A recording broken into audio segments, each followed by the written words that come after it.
Mes chers amis, bonjour. Comme vous le savez, dans notre vie, nous devons tous affronter des défis et des moments de crise.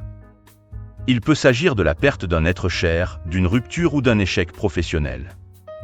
Mais ce qui différencie chaque personne, c'est la capacité à rester debout, à ne pas flancher, même lorsque tout semble s'écrouler.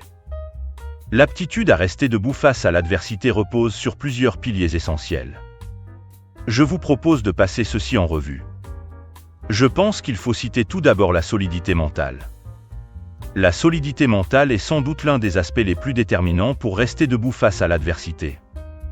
Elle représente la capacité d'une personne à gérer le stress, à rester calme sous la pression et à voir les obstacles comme des opportunités de croissance plutôt que comme des menaces insurmontables. Des techniques comme la méditation, la pleine conscience et les exercices de relaxation peuvent aider à renforcer cette solidité.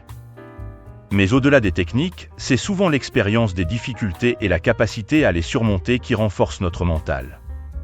Chaque défi relevé, chaque échec surmonté, devient une brique de plus dans la construction de notre forteresse intérieure.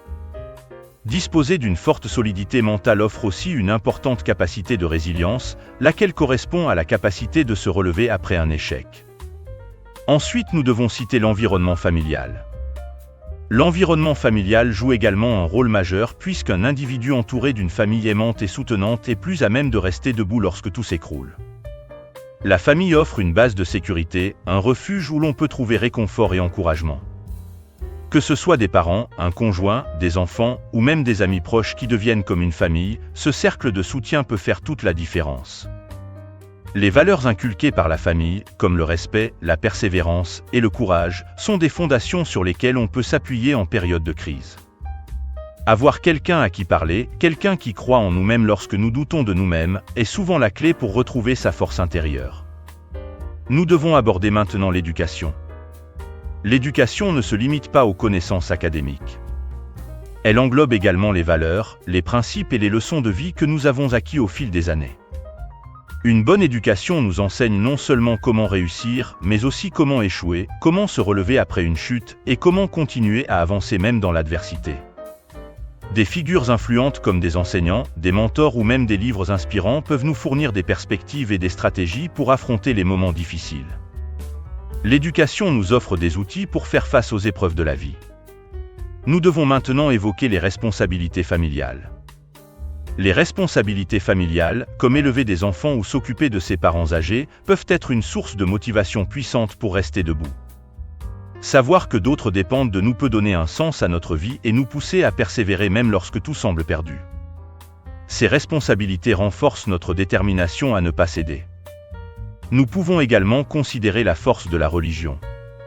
Pour les croyants, la religion est une source inestimable de force et de réconfort. Elle offre une perspective plus large, un sens à la souffrance et un espoir en des jours meilleurs.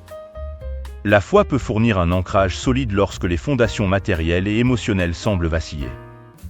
La prière, le recueillement et les rituels religieux sont des pratiques qui aident à recentrer l'esprit et à retrouver un sentiment de paix intérieure. Elles rappellent que, même dans les moments les plus sombres, il y a une lumière à laquelle on peut se raccrocher.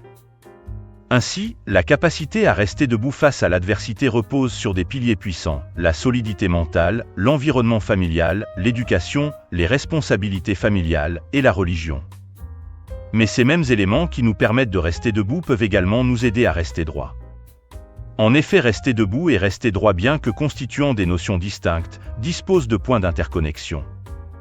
Ne pas s'effondrer devant l'adversité et conserver une attitude digne et juste, même face à des obstacles et à des pressions, sont des capacités qui procèdent d'un même socle. Comment faites-vous pour rester debout malgré l'adversité? N'hésitez pas à le dire dans les commentaires. Si vous avez aimé cette vidéo, un j'aime et un abonnement sont appréciés. Visitez mon site internet qui propose du contenu exclusif. Pour ceux qui souhaitent soutenir mon travail, j'apprécie votre générosité. À bientôt pour d'autres vidéos.